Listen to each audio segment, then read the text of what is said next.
when I got to a certain age, I stopped being church of the often. Yeah. If I talk to friends, it's the same story over and over again. Why do you think that happens? Lies.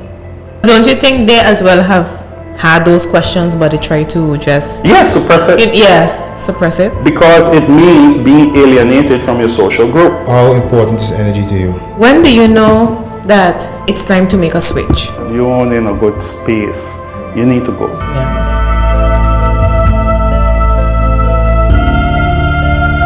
Welcome on everybody back again with another episode of The Talk. Today we have a very special guest here with us, a father, an entrepreneur, a guy that I know that knows everything about fitness. Always when you see him has a smile on his face, a bright smile, making sure so anytime someone sees him is welcoming, always have a joke, always bring the vibes. I think by now you should be able to know who I'm describing. If not, I'll let him introduce himself. So who are we sitting here with today? Well, my name is Brian Carty, simply put. Thank you very much for inviting me once again. I love what it is you guys are doing here. The platform is just beautiful. Thank you. Yeah. When you say once again, I almost forgot that we were doing 2 or 3 years ago. 2 years ago, I think it was 2023. Yeah. Was a very good conversation. Yes. However, that conversation was strictly about one specific topic, which is politics. And in this conversation, we plan on touching on a lot of different topics, fatherhood, anything we can come up in our mind. We just recently, I want to start the podcast the same way I started every time. We just recently come up with Men's Mental Health Month. Oh, yeah. So it's something that I very much want to touch on because the podcast was also put together to bring awareness more on mental health, not only for women, but also for men, because we don't talk about it enough. What does women mental health itself mean to you? Mental health as a man is it means strength being able to face the battles that you know that are coming and the ones you don't know that are coming, and also to be able to protect those within your circle and outside your circle if you have enough strength over, all while pushing through. Exactly. Yeah. When you say pushing through, and sometimes as men, even though we have certain things going on in our mind, even though we have certain things going on in our life, we always try to push through. Do you find that's a good thing? Do you find it's good or bad? And why we shouldn't, as men, always just push through? I'll answer the second one first. Why we shouldn't always just push through? Because everyone needs rest. Like we touched on it a little earlier, you need to learn to take a break. Yeah. And that's difficult for me, more difficult for me than others. And you express that you also have the same challenge a little bit. And why you should push through? Well, when I think back, I grew up religious. Yeah. So if I think back on the Bible, after sin, the Lord tell man, by the sweat of thy brow you're going to eat. Yeah.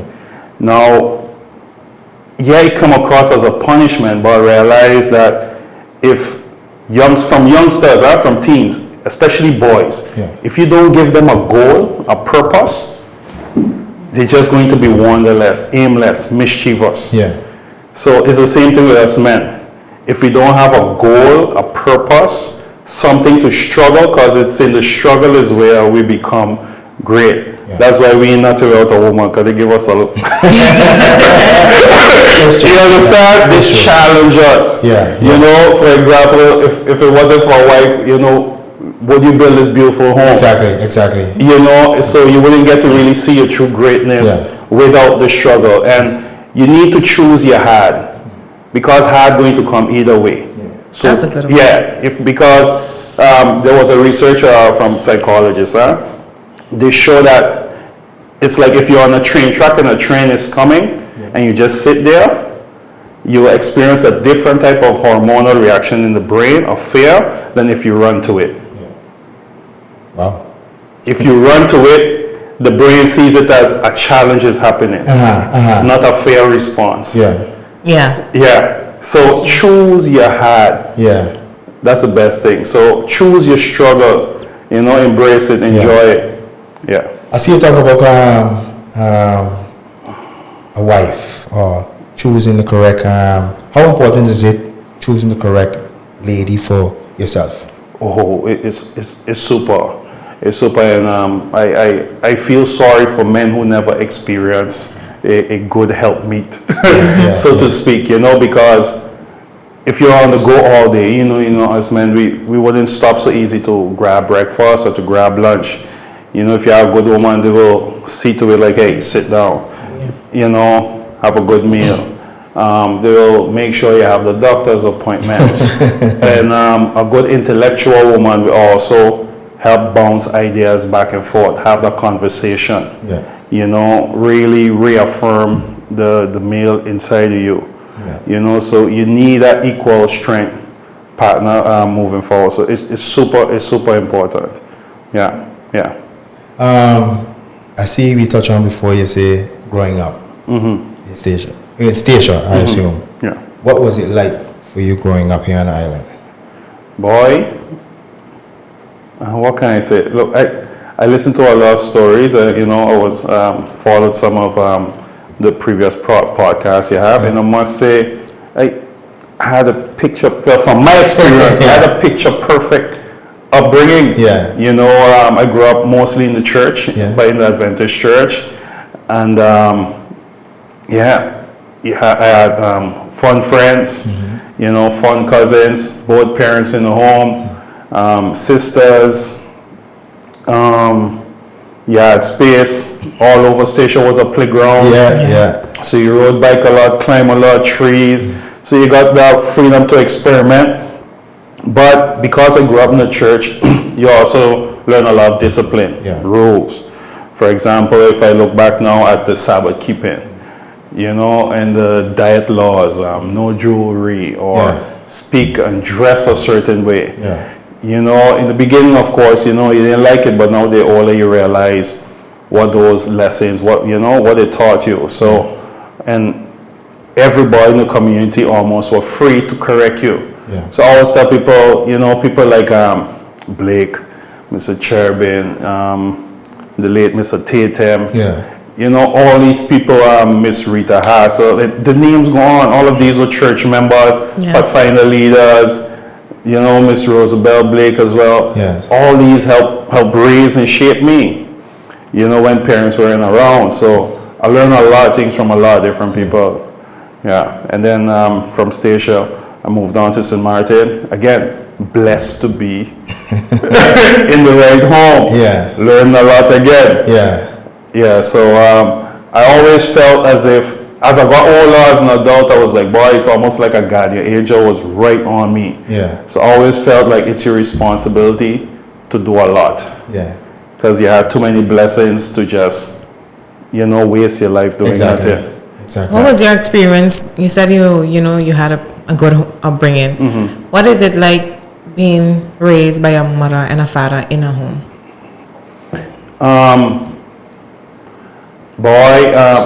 I get to see the balance. I was privileged to see how it should be.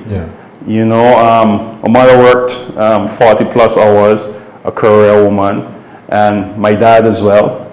But the way they balanced the household, if my mother wasn't home on time, my father would cook. Some my father helped with do hair.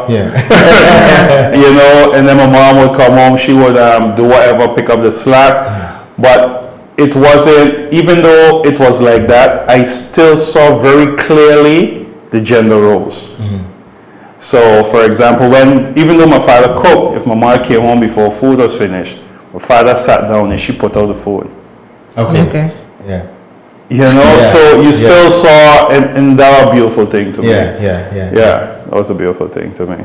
There's a big difference between traditional relationships and new type of relationships you have these days. Which one do you feel is the better way to go? Well, I wouldn't necessarily say better. I would more like to think the way it was intended. But at the end of the day, to each their own, what works for you. But for me, traditional. What is your definition of a traditional? Traditional is, at the end of the day, you have God, you have husband, wife, and then you have the kids. So husband is leader and head of the home. The female is the neck. You know, that has to be strong. Exactly. Yeah. Now, it doesn't mean that it's a dictatorship system. You know, of course, it's the husband always dialogues with the wife. Yeah. But I always like to say, if there's a stalemate, then it's on the husband. Because at the end of the day, the good book says he's going to hold you accountable. He's going to hold you accountable. So at the end of the day, it's on you. You know, to carry what needs to be carried. So that's how I see it. I see it more as a traditional. And you think in this time now, do you see traditional happening, or do you see like you don't see so much compared to how it was? No, you don't see it a lot. I don't know if it's TV and music and media got us all messed up, or if it's a feminine movement, the way it come across, or men not being told that they need to rise and be strong. Because at the end of the day, I'll tell guys a lot, it's on you. If you want more feminine woman, be more man. And when I say man, be that protector, be that provider. Because at the end of the day, no woman genuinely wants to take on a masculine role. I don't care how much a woman is making, she don't want to spend no money on herself. So then why do you think about independent, like, so you're referring to an independent woman? Yes. Like one who's really strong, okay, I don't need a man for this or that. Well, the fact that she even has to label herself independent says a lot, says it's unnatural. It's like a bee having to say, I'm a lion. It's unnatural. A man doesn't use the term. You never hear a man say independent. He's supposed to be. Exactly. But a woman, not necessarily not. She's supposed to have a helpmate. You understand? Man as well. So the fact... Now, of course, I'm going to raise... I have a daughter, lovely daughter, Shaya. Of course, I'm going to raise her that she should be able to stand on her own. But never once think there's a way that you need to go through everything alone. That's not the way. But because of how the world is set up, you need to have the strength. You know, but sometimes I see women wear it like an emblem of honor. No, it's not. It's something you have to do because of circumstances. You know, and that shouldn't be. You know, but thank God you have the strength to do it. Take care of yourself, carry yourself through. You say it perfectly. Exactly.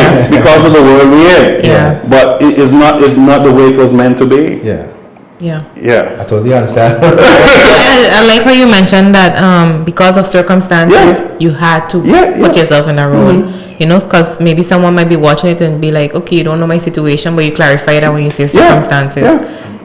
I had I guess a personal thing where you say that you grew up specifically in a church. Was it that you had to go to church every Saturday? Was it how was that like? Every Saturday, Sunday, Wednesday night as well. I was there. Saturday afternoons I was there, either AY or Pathfinders.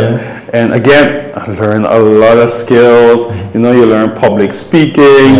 You learn you learn the Bible. So we get a lot of teachings, and of course you also form a level of community.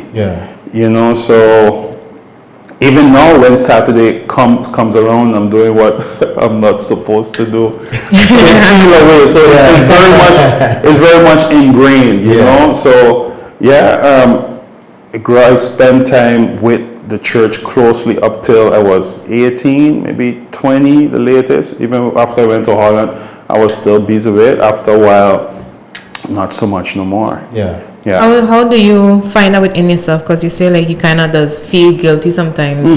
You know, like, okay, you're not as how you used to be.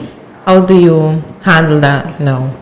Well, the thing of it is, the guilt comes from conditioning. You were conditioned for a major part of your life. This is what you do. You know, so you realize, hey, I don't believe that. I don't believe in that no more.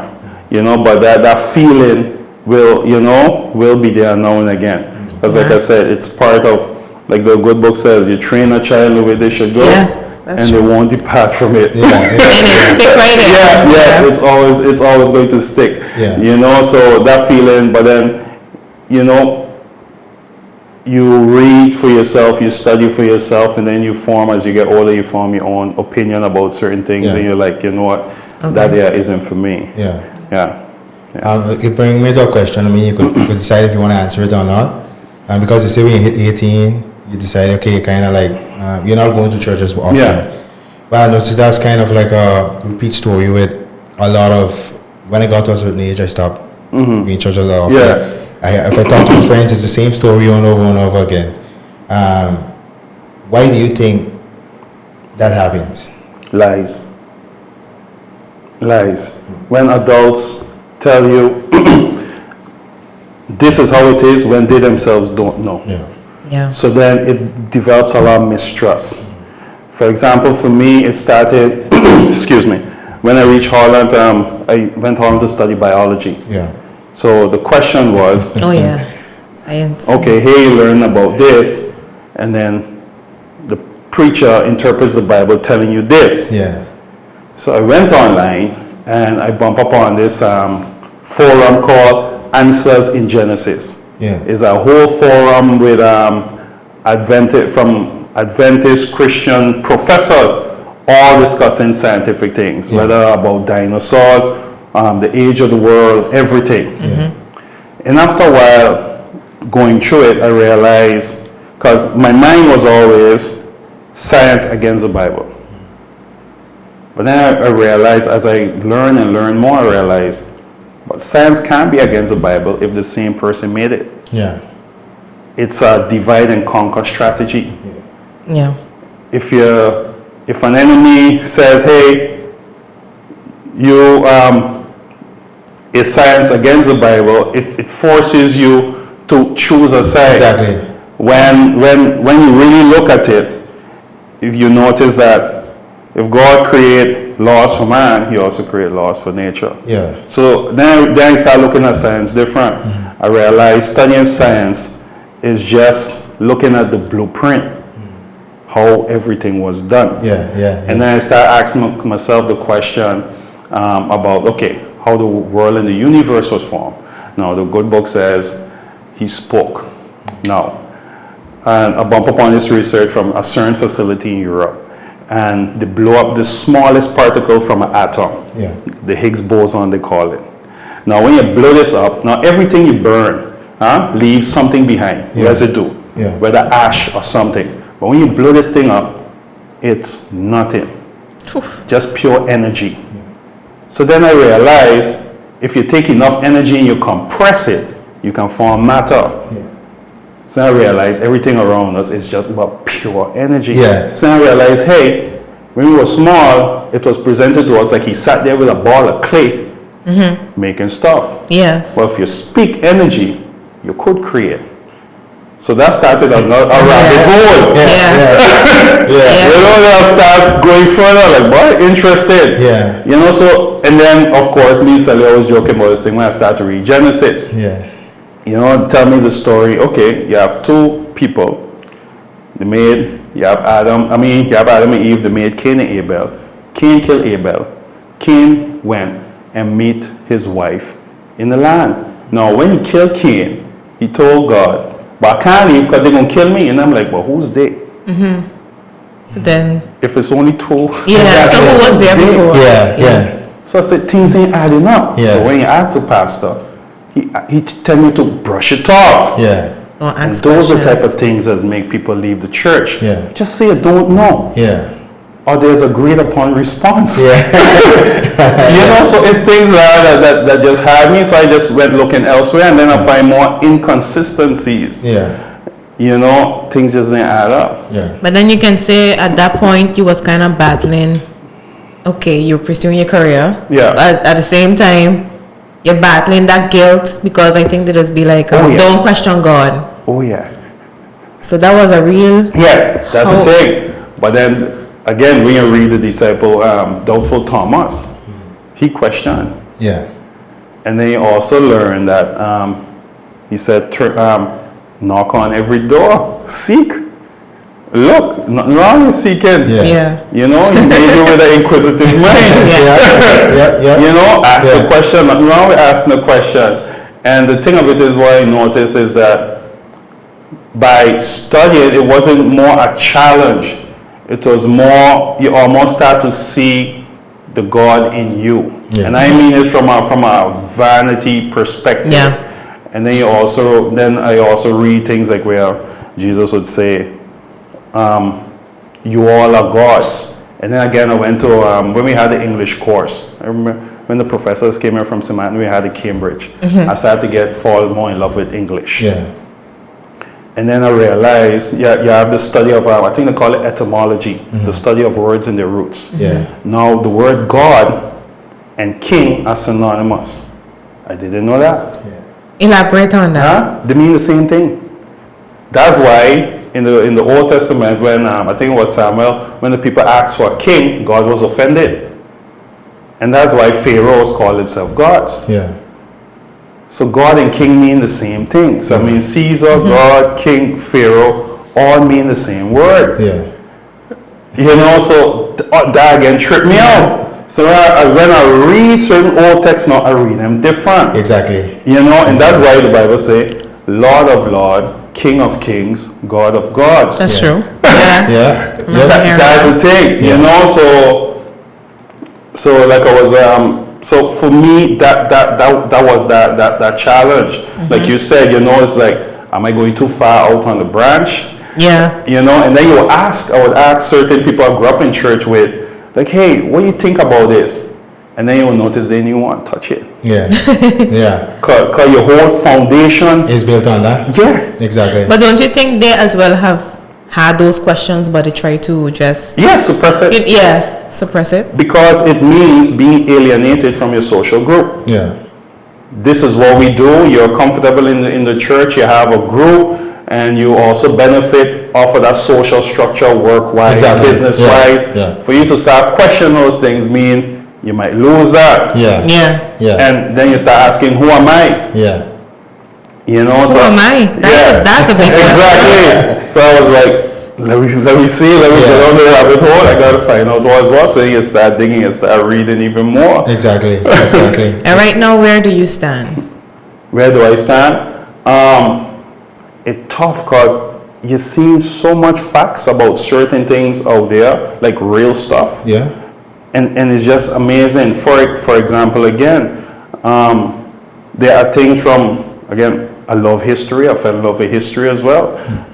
Studying these things, you see things that ancient civilizations said about the cosmos. And then scientists later on see that it's true. Yeah. You know, so you ask yourself, like the Sumerians. And again, with history, you notice every culture after the other one takes over part of the religion. Yeah. So now, you see like the Sumerians, they also had the tree gods with the name after the 3 stars in the sky. And after Sumeria, you had Babylon. After Babylon, you had Egypt. And then after the Hebrews and the Israelites left Egypt. Yeah. Now, a simple question I asked my friends. I said the word amen. Because in Adventist church, there's talk a lot about the sun god. Yeah. Watch out for the sun god. It's pagan, whatnot. That's why when we also speaking against Sunday worship, you know, we talk about the sun god.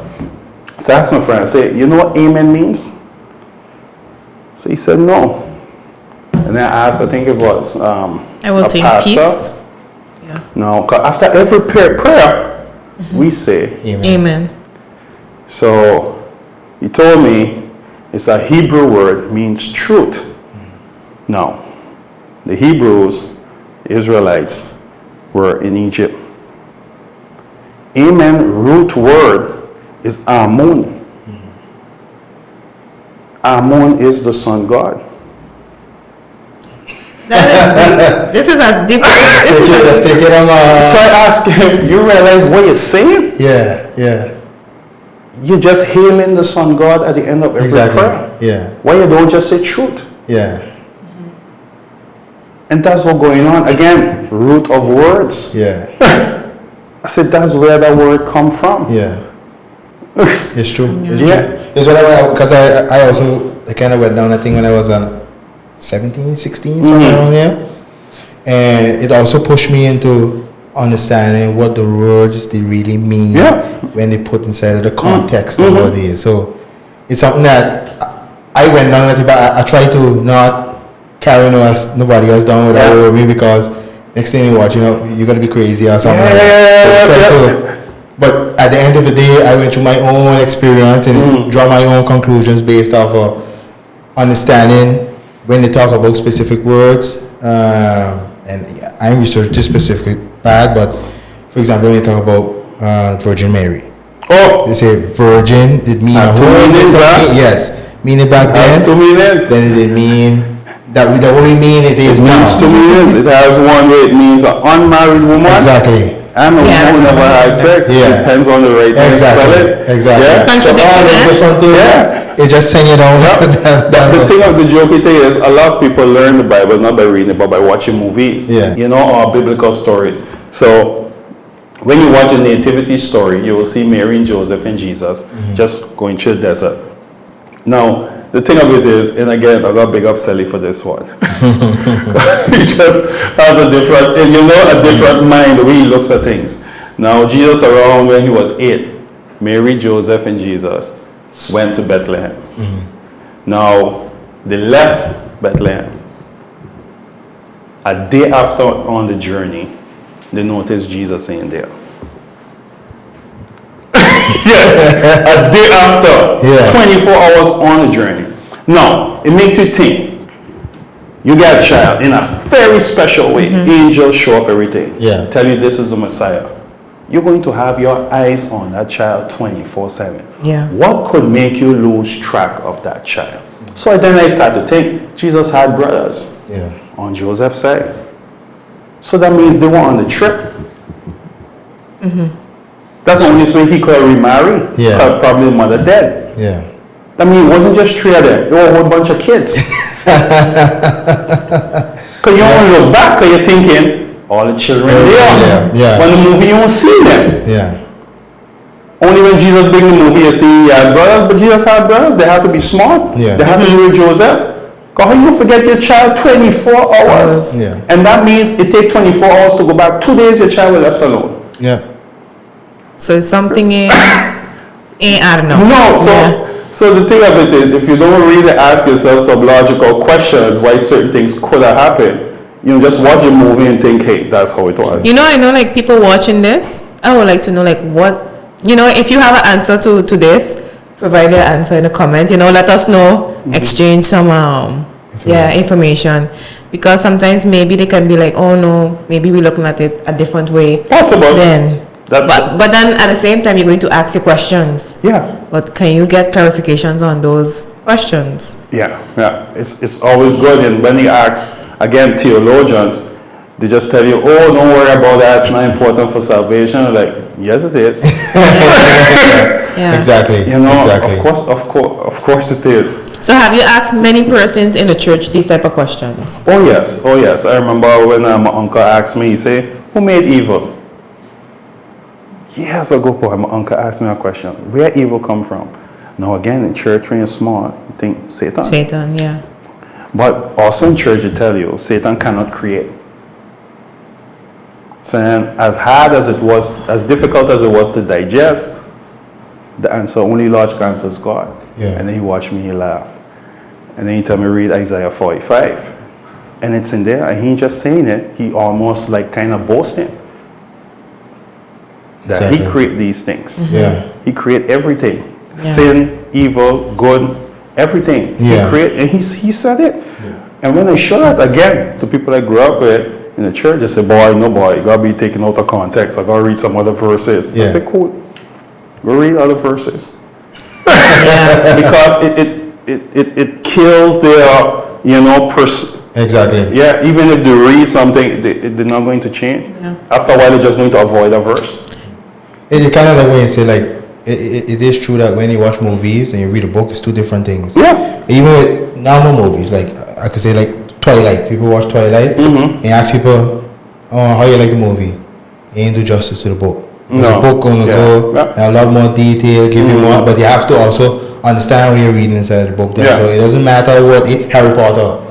You watch a movie, read a book, you get two different experiences from it. So I can understand what you mean with if you just grow up and you just solely watch the movie, you're gonna think that that's what it is, but then if you read a book, it's a whole different. I think we had this on a previous episode where one person say, "What image do you have in your mind when you pray?" Oh, that's a great one. That's a great one. That one make me like, wow. That's a real good one, yeah. What image do we have? Not carried on a What image do you get automatically? Because you talk about conditioning. I bumped into the Lord's Prayer in Aramaic. And he didn't use the term Our Father the way we understand it. He used the term Abun. Means masculine and feminine in one. And that did a whole lot of something to me. Again, when you really understand things the way it was meant to come to you, it gives you a whole different perception. So it's difficult for me to just purely see a male figure, you know. But before that, before you had that knowledge, it was a male figure. And what color? Black. Oh, you always had black? Always had black. Okay. Always had black, always had black. Because I learned from small fire, always tell me the Bible is an African story. You know. At least that's good that he actually, did that for you. Okay, that's a different one. Most people, some people would say, okay, it's an image of a white. Or some have an Arab person in the mind. Yes, that too. And it brings me to a point where, not on this topic itself, we spoke a lot about energy. And energy is something very big. It's something that I very much try to. That's why I rely on, because that's the only thing that could tell me if something deceptive or not. How important is energy to you? Oh, great. That is everything. You know, when it comes to the attraction of things or whatever have you. When it comes to, for example, in my mind. I think it started when I read some chapters of Sun Tzu, The Art of War. And then I asked myself, okay, well, who's the enemy? And I realized I'm the enemy. So how can I constantly be ready to battle with that within that's keeping me back from whatever I want to achieve and coming back to, okay, energy, you know, but not just physical alone. Mental as well. So I realized, like, boy, you got to raise your fitness level, emotionally, spiritually, and physically. So you have to start doing things to, increase. And then I come back again to church teachings. I'm glad I had a foundation, whether I agree with it still or not. But the basic principles of praying, taking break, meditation, things like that. It helped a lot with these type of things. And then you realize, boy, you just gotta be strong. And like the psychologist who I've been following lately, Jordan Peterson, said, be the strongest person in the room. Try your best to be the strongest person in the room. That is a good one. So energy is super important. Exactly. Exactly. I want to talk to you also about fatherhood. The experience you had first becoming a father. What was it like, and what was something you could feel that changed about you when you became a father? Boy, I remember when my son was born, all of a sudden like a light came on. Before, I was like, boy, how am I going to deal with the short nights, long days of work? That was a challenge. You ask yourself, you worry all these questions like, how am I fix this? And when he was born, all of a sudden it wasn't about how, just get it done. And up to now, I don't know where the energy has come from the day after. Like when you're up nights and you still push through, and you come home again with energy, you know, to support. But it just happens, and then you realize that I could have been tackling everything in my life like this. Yeah. So then everything else too, you become much more focused. Yeah. Much more focused, you know. So that in that aspect there, that changed a lot. So it was just about not how just get it done, crush it. Yeah. No more excuses, no wasting time. Yeah. Could you remember, because as you speak about your son, what did your daughter do for you? Oh, boy. What can I say, boy? I had the same again, like a boost. And I always wanted a girl before a boy. Yeah. So, boy, I don't know if. Oh, this is what I did. Because at the time too, I was still in education. Yeah. Deeply in education, and I became much more protective of my female students. Yeah. I was always protective, but I became much more. Yeah. I also became much more disciplined with how I treat other women. Yeah.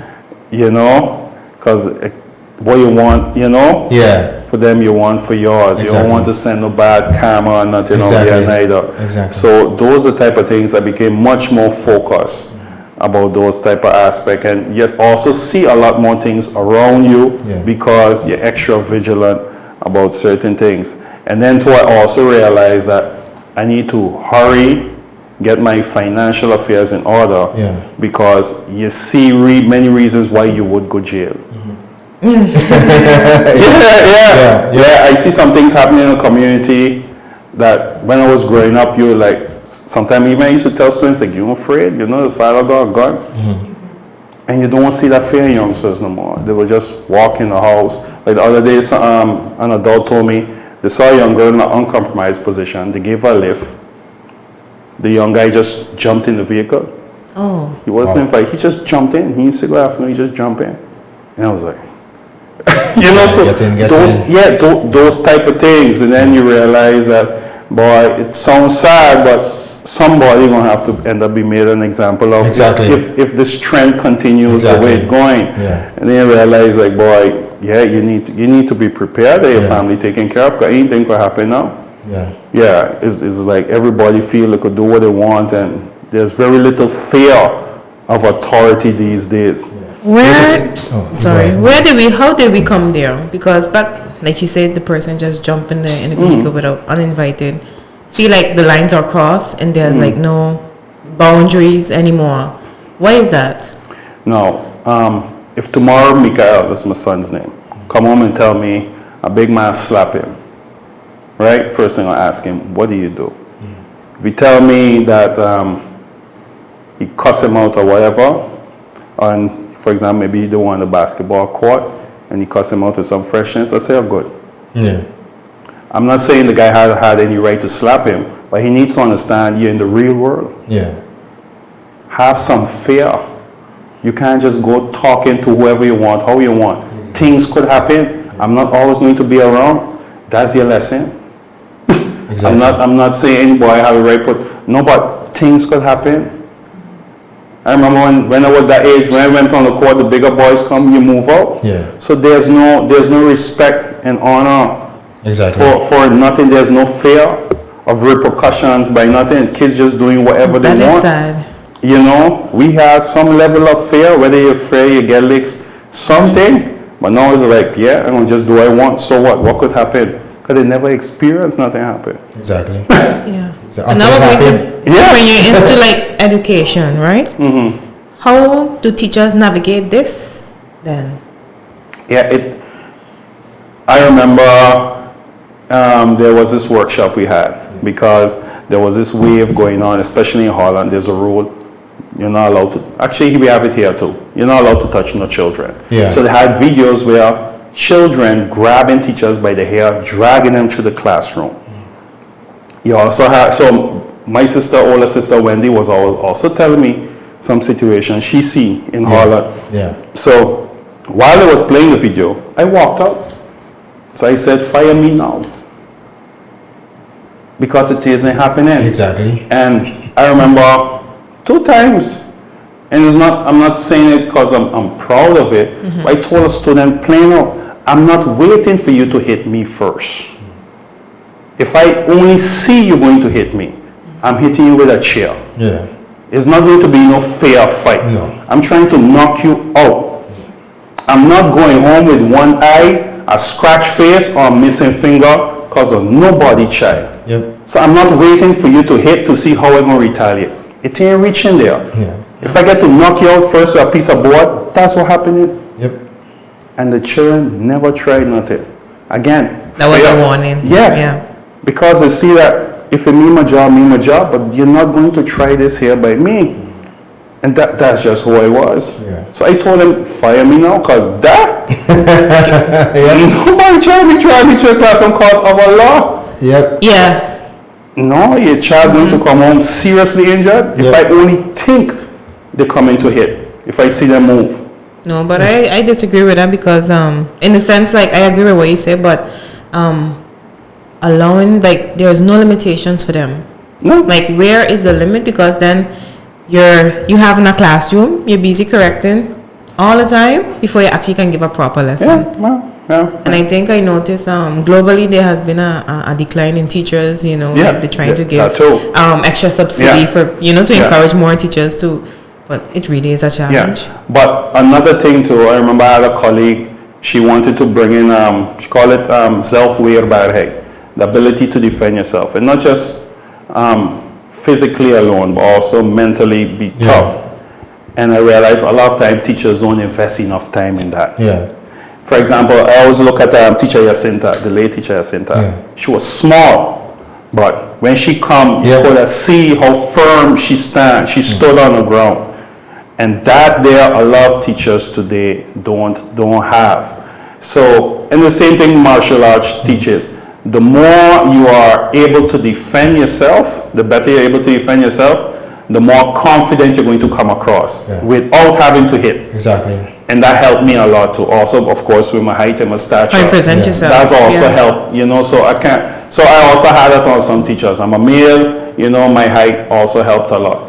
But when you have that, you're more confident in how you regulate your classroom.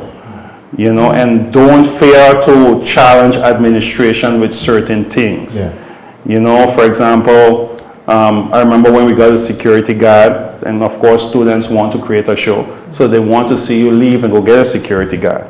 But my thing is this, you send your both precious children to my classroom, I'm supposed to protect them.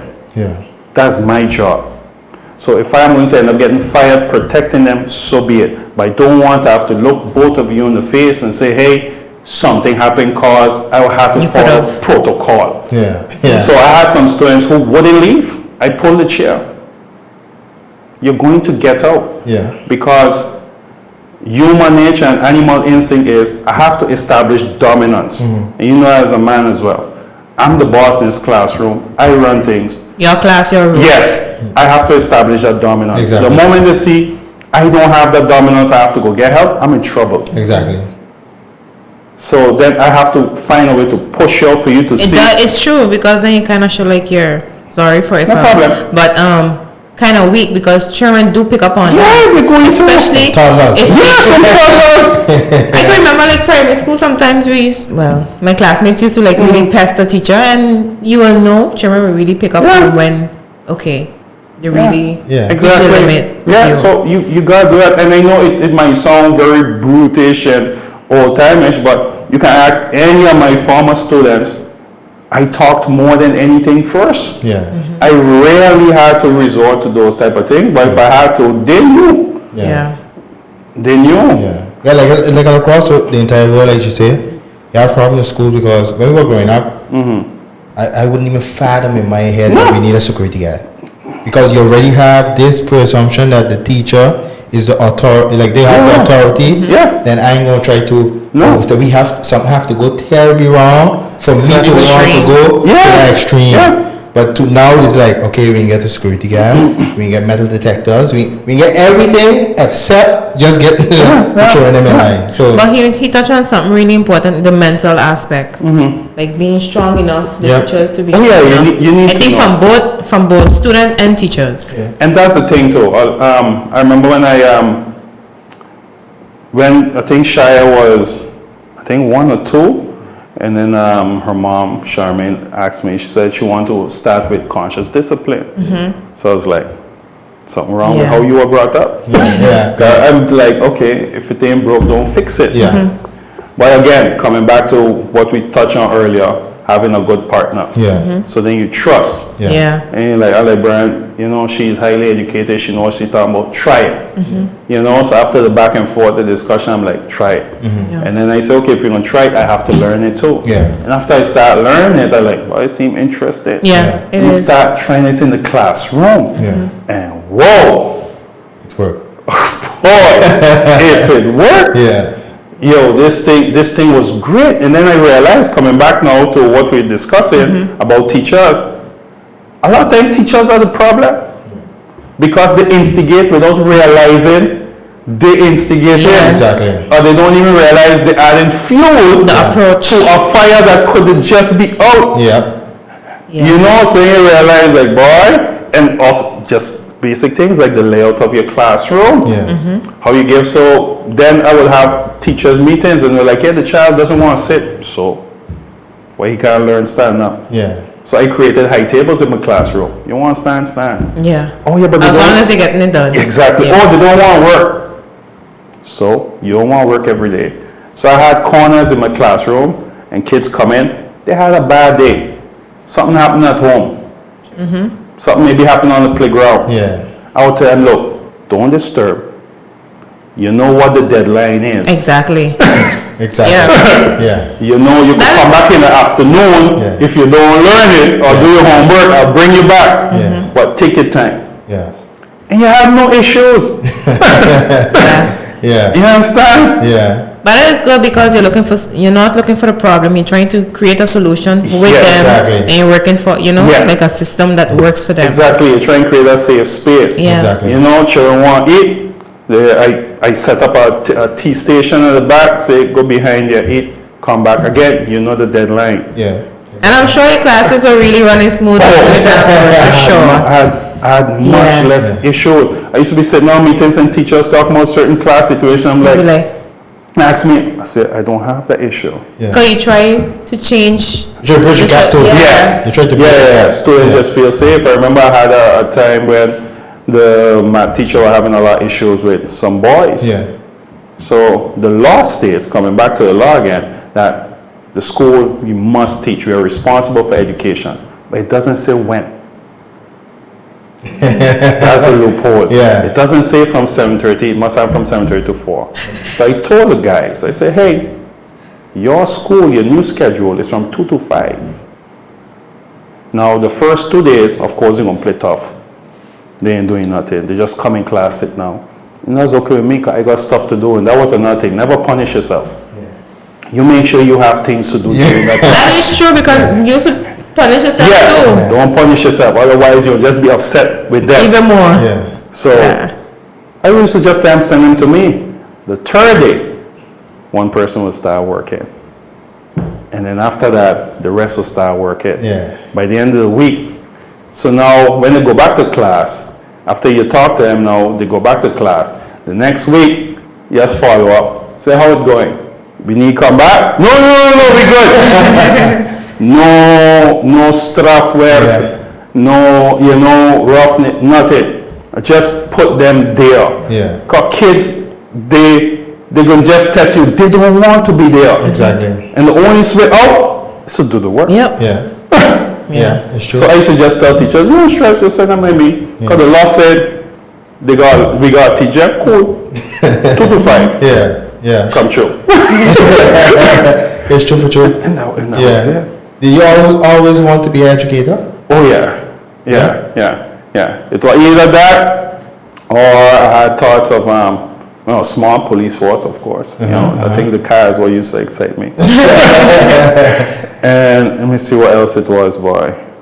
No, that was it. Yeah, those two things. Yeah. Oh, a police or a teacher? Yeah. Okay. Those two things, and then I say, boy, I chose education because that has great. You know, I always said, seeing both parents, I want to have that family time. Yeah. So when I look at the vacation setup, I said, and even when I was teaching, I still didn't take the vacations. Imagine that. But you just used to really be busy? No, I was always in the school.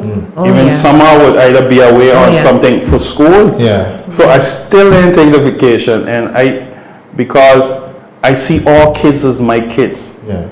I remember a time my son mother asked me, but you have a son though. And then I remember Jesus with the Jesus comment when he said, who's my mother? When they're telling your mother calling you. And I took that as a good man, you know, like I seen a movie I saw really hit me, you know, forms a circle around his immediate family. Yeah. They have an even greater man, makes a circle around him and his extended family. And then you have even greater man, makes a wide enough circle to bring in the whole village. You know, and I aspire to be that every child on the block should be protected by everybody. All of us should be protectors of children and their upbringing. And that's one of the reasons that got me in the situation, you know, also with the organization. Because I'm like, no, the way things going, this can't continue. And some people say, yeah, but it's not professional because it's a job. But I don't see it as a job. See it more than that. Yeah. Exactly. So that's where I realized for my health, coming back to health, I had to leave because it was an unhealthy relationship. It wasn't a job no more for me. I was like, if you come to play around or fool around in the slightest way, with the kids here on the island, these my little cousins or niece or nephew, or that my partner I went to school with child, we ain't playing that, act right or get out. Exactly. You know, so then I realized, like, you know what, you're in a good space. You need to go. When do you know that it's time to make a switch? When first, like we were touching base, when you, at some point in life, you need to sit down and analyze your foundation come up. Because like I was talking about with the art of our son, so it says, know your enemy. So you really need to know yourself. Where do you stand? What are your bounds? You know? So what's your truth? So once you know yourself and you realize, like, hey, I'm in a compromising position where it's going to affect who I am, you know, my truth. Then you realize, like, boy, it's not always easy because as a man, you're the provider. You know, so you're thinking, like, boy, you could lose all of these things. But I always promise myself that, and I call it leveling up. So whenever I make a big purchase, before I make it, I ask myself, what are you going to do to keep it? If you're going to sell out one of your values, don't buy it. So when I bought the property, I was like, what are you willing to do to keep it? You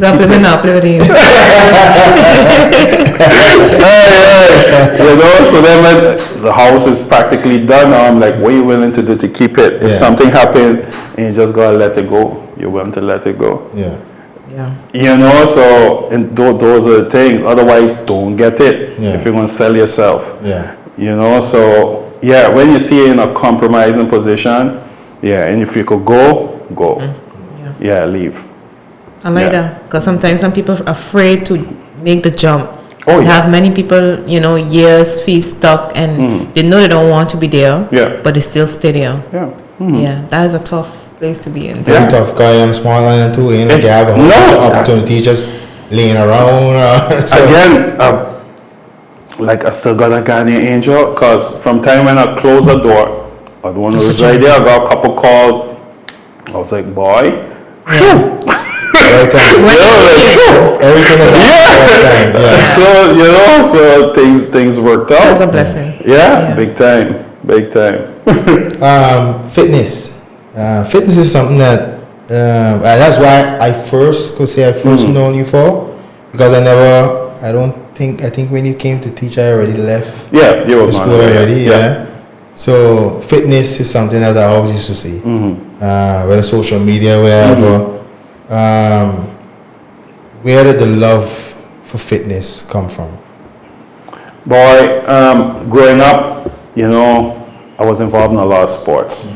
You know, basketball, table tennis, volleyball, you know, baseball, swimming, you know, running. That sounds like fun. Yeah. They're involved in a lot of sports, lawn tennis, you know, involved in a lot of things. So I was always, you know, busy doing something athletic. Yeah. You know, so in Holland, for actually growing up, I remember my oldest sister at the time, she was like, "You skinny boy, you need to put on weight." Yeah. I took that on, boy. I was like, no. And you know, some people might think like yeah, she be harsh. No, look, I love brute honest. Yeah.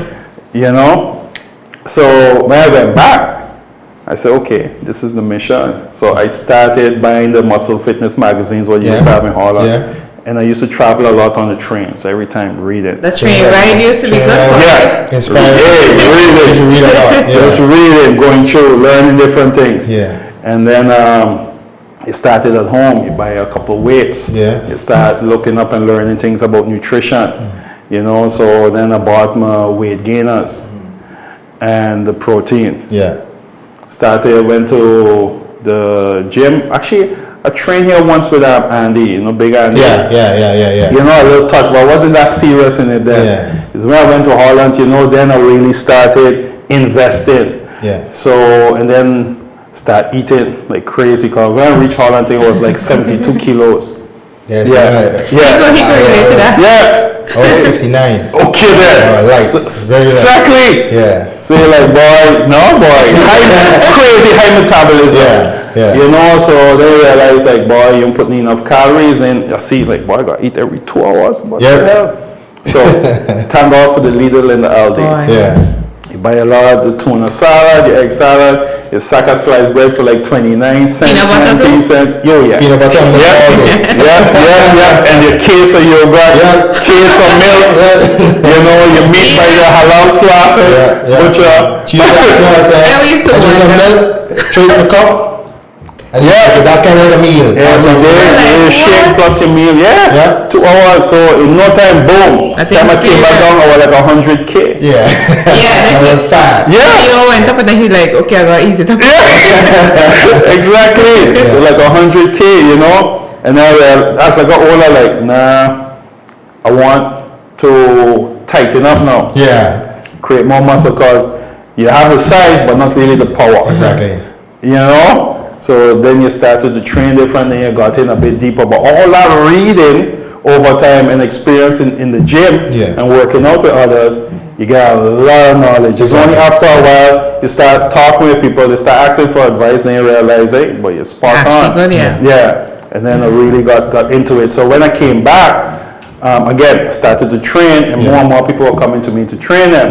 I say, you know what, let me take on a client. And my policy was always, if I take you on as a client, you coach and train and fitness the individual, is a trust relationship. Yeah, exactly. Because you trusted me over time to get you somewhere. You pay me good money to get you over somewhere in 3 months. Yeah. You can't really see for sure if it gonna work. Yeah. You gotta wait at least 6 weeks before the first little result comes. Exactly. Yeah. So it's a lot of trust. Yep. So I always used to tell my clients, we can go for 2 weeks. If the chemistry don't feel right, you could leave without no obligations. You don't got to pay nothing. Yeah. So that way used to be, because it really got to click. Yeah. You know. So I was blessed to have a few clients, and that went really well. Yeah. Yeah, that went really well. And then I realized I wanted to do bigger things with fitness. Yeah. But in order to do bigger things, you needed a wider clientele base. Exactly. So, or a larger pool of people who are doing fitness. You know, because then you could have like your Fittest on the Rock on stage, and you could have other fitness games. So then I realized I need to have a business model where I train them for 6 months and let them go. Yeah, because the money wasn't in the one client. The money was in the bigger things. Exactly. You know, where you could host games and have events, and then you could fill a gym. Yeah. If you have a gym and you only have 2 people training, no, you need to get a lot of people in it. Yeah. You know? So my goal always train someone, get them to a point where they could train themselves, and then let them go. Yeah. Take on the next one. Yeah. And then, hey, during a certain time it was taking up a lot of time in the relationship. A lot of time. And of course, as a man, you're training females. Yeah. That's a challenge. Yeah. You know, so you have all of that as well to consider. I guess maybe it depends on the person you're with. It's tough. Even though your mind telling you it's just this, as an individual, it's tough. Can you imagine how it would be for me? Yeah. It's tough. Yeah. You know, because the thing of it is, the lady, you know, she ain't coming in a plastic, you know, in a potato bag. She dressed in, not because she wants to be looking sexy. They're comfortable fitness clothes. Yeah. And then, as a fitness trainer, she in all sorts of positions. Right in your face. You understand? So, I can imagine how that is for, you know, your partner at home. Yeah. It's difficult. And like I said, it takes a lot of time because you're busy on every app because they're asking you questions about food and all those type of things. That too. So then, I remember my partner, they were ready to scale up their business. So I said, you know what? Let me dial down. Yeah. So I canceled a good bit of my clients. Actually, almost all. Yeah. I just basically shut down, and they went and do their thing. Yeah. And that was more or less it. But now you're doing a lot of woodworking, a lot of. Oh yes. One thing that replaces something. Yeah. I'm still passionate about fitness, even though I'm not in it like before. But I say I really want to go back, but from a much more holistic type perspective. Yeah. Apart from that, I know you also like make a lot of coconut water, and I think you had a coconut stand. Yes. That was a nice thing. I think you had it on a big. Yeah, I was selling coconut water for a while because I went to Barbados for like 10 weeks to do agriculture. We went to train to become certified in crop production and also to teach it. So while there, I got inspired seeing everybody just selling this coconut water. So at home, you know, while I would go back in the apartment, I would think like, okay, how would this thing work? So I touched base with a supplier on St. Martin. So I remember the first time I went to him, he said, how much you want? Sorry, I said, 500. He laughed. He said, 500 in the coconuts. But I'm like, I want to start off small. Let me see how the station people. Well, he used to send those 500. I used to pay, I think like maybe $50 or $75 for shipping. The coconut itself cost me like $750. So by the time the 500 reach, 2-3 days done. Wow. I know. Pack them, bottle them. And then again in Barbados, I learned to make coconut flour and also fresh coconut oil. So I also used to do that with it, you know. But the coconut water, that's when I realized. I had to touch on the coconut because I'm a real, anything with coconut I love. That is huge, you know. So it's no surprise when I see guys like Greg, you know, just selling out. It's huge. Exactly. You can't have enough. That's for sure. It's a great business to go into. And when you got a tree, once you got the trees in the game. Somebody plant 200-300 trees on the island. Perfect. You're going clear. Exactly. Of course, it's high risk because you got coconut disease, you got hurricane, and it's a 5-year investment before you really start getting coconut. But for the rest, it's a great. And 5 years will go fast before you even think about it. And you could do a agroforestry type something where you could have a large coconut farm and things in between the coconuts. So whether it's flowers you're growing or vegetables, you just have a park. Where people could just come and just vibe. And then you just pick the coconut. I see you was on your Instagram. You used to share a lot of that. I think you meant permaculture. No? Yes, permaculture. Yes. So explain us more about that. Oh well, permaculture is a technique. They have a fancy word for it now, permaculture, but it's always been there, different aspects of it. But it basically has to do with letting nature do its thing with as little manipulation as possible. So, for example, I remember after I bought a property and I got very, fascinated with permaculture, I went online on YouTube, I saw what China did in the Laos Plateau. The size, this place the size of Holland. just desert sand. I saw the same thing in Barbados. They take a sand hill, large, like what you're seeing over there now on that side of terminal, big hill. Yeah. And they turn that thing into forest in 4 years.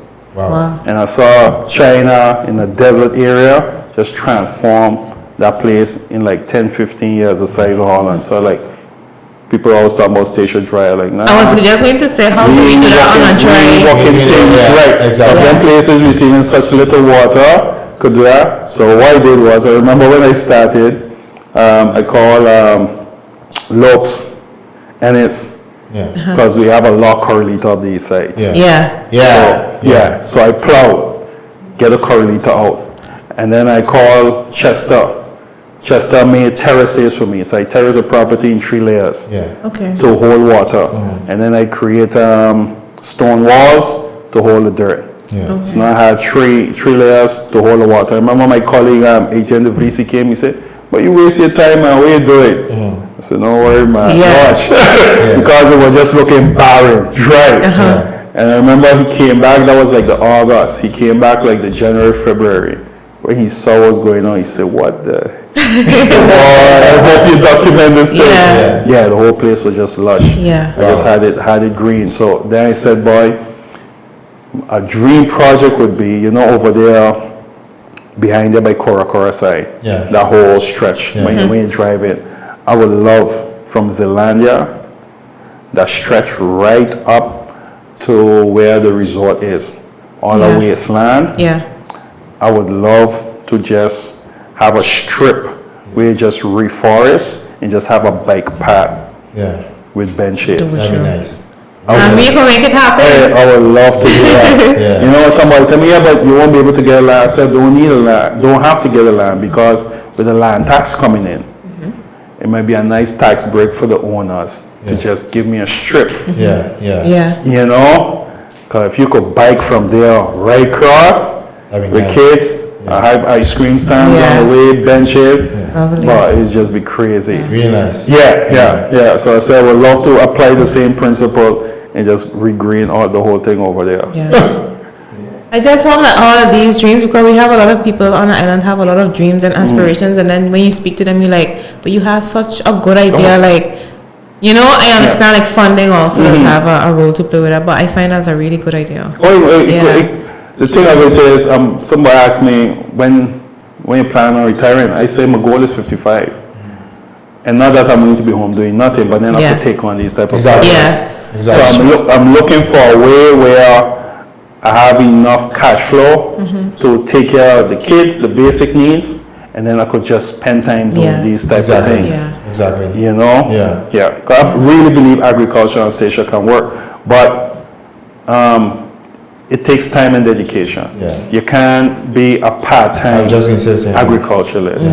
You can't, so, and right now, most people are trying to be a part-time. A lot. It can't work. I don't know of a full-time. No. Except for Hazel. Other than that, they don't have any. And that's the thing. So for the rest, that's basically it. How your experience, because we talk about Holland, we really touch on that so much. How was your experience like studying in Holland? Boy, that's where I really get to know myself. Know what I'm made of. I was born in Holland, by the way. That's a fun fact. I was born in Holland. Me and both my sisters were born in Holland. I left there when I was like a year and a half, 2. We moved to Curacao. From Curacao, we moved to Statia. I didn't know that at all. How many years you spent in Curacao? 3. 3. But you were really young then? Really young. And your mom is from Curacao? Aruba. I remember hearing about Tapacimento. So, I was born. So for me, it was like going back. Going back. So I always laugh when, because when you reach Holland, the security with the random checks. So they always ask these questions, and I know they can't kick me out. If they put me in jail, I gotta stay. They don't want me to stay. So when they're asking questions, I'm always just making joke, because I'm not like the others in the line who are afraid of not being able to come in. He can't let me in.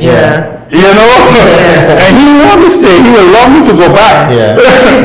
So when you open the passport, so it's always there's always jokes with whoever the officer is. Yeah. You know, because for me, my situation is just chill. At least you can do that. Yeah, exactly. Yeah. So when I went back for school, again, I chose to go to lay warden because I remember the career guidance council asked me where you want to go. Yeah. And again, this is why it's important to know yourself. Yeah. I said, where are they giving, you know, what school giving what it is? I wanted to study biology. So she mentioned Den Haag, Rotterdam, and then she said, here, lay warden. I said, lay warden, I said, I'm going there.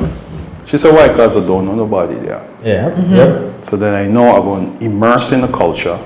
And I have to study. Because I know me, I love a social vibe. Yeah. You're controlling your own self. Exactly.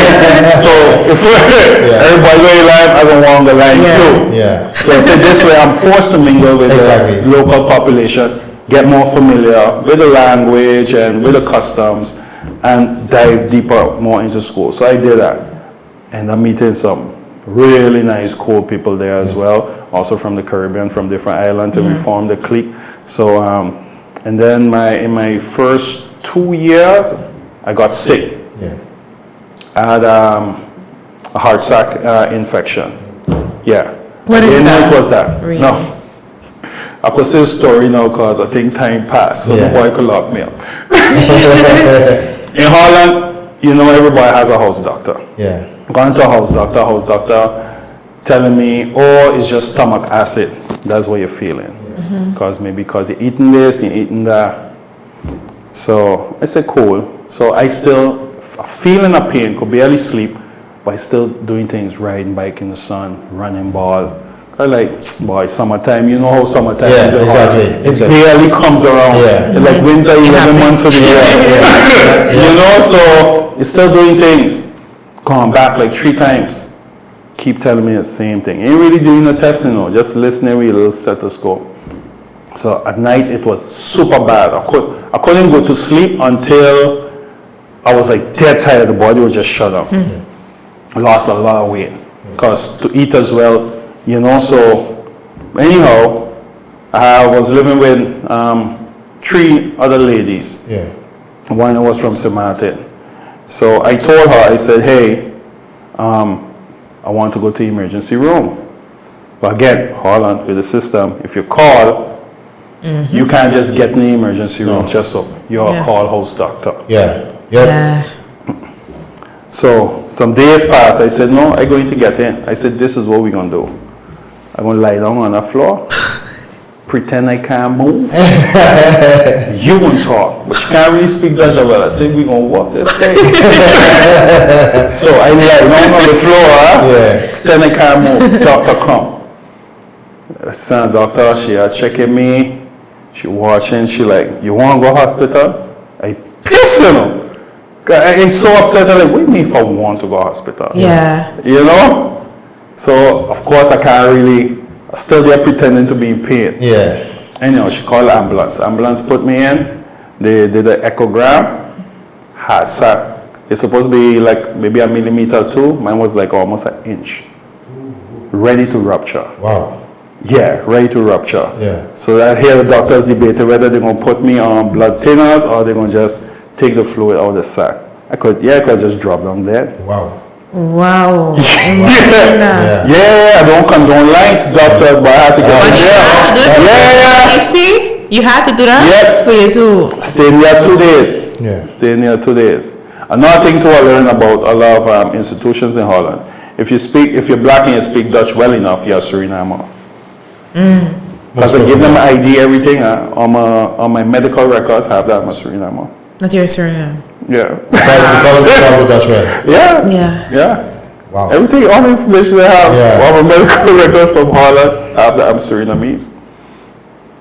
That is Yeah. I'm Surinamese. Oh, you Surinamese.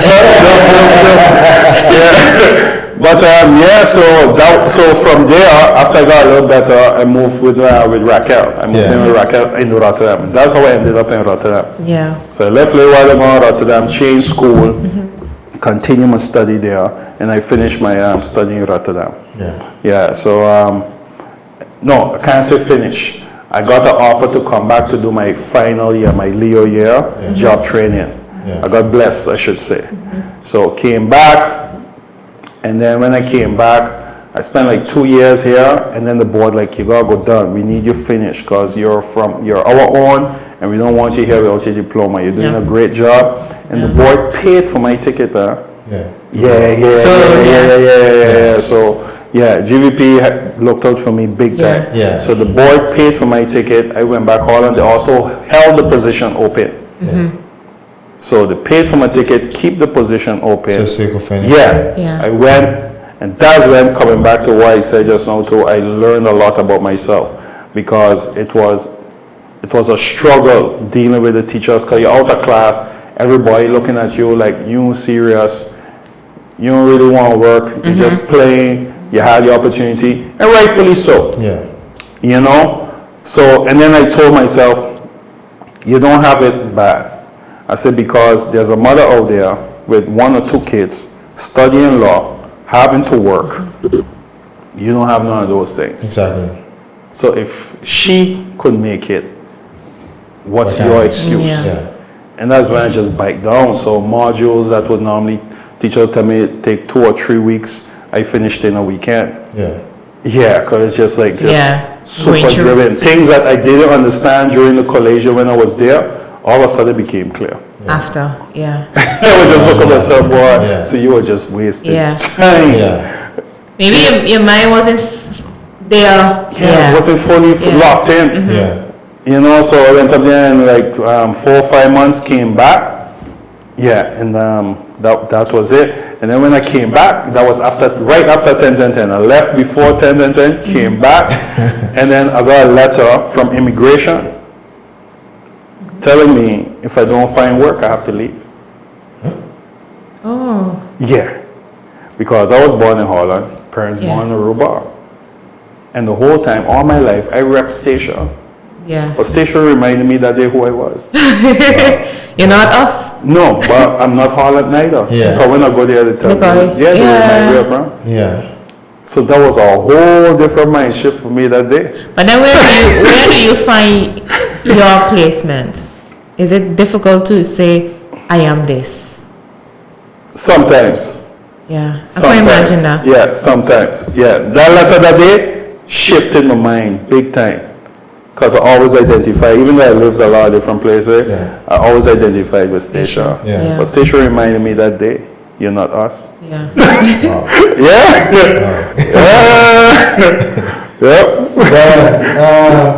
Is there anything specifically maybe we didn't touch on this? Hey, maybe we should have touched on this? I would love to see more platforms like this, because sometimes you have great ideas in individuals who are just walking by. So it's so nice to sit down, and it's almost like you're part of the conversation, you know, with people. Because even though the island is small, but you know how you all know how it is. Sometimes you don't see people, or sometimes you know people, but you don't really know people. You know, so this is so nice. And then sometimes you end up chatting with people after you see them.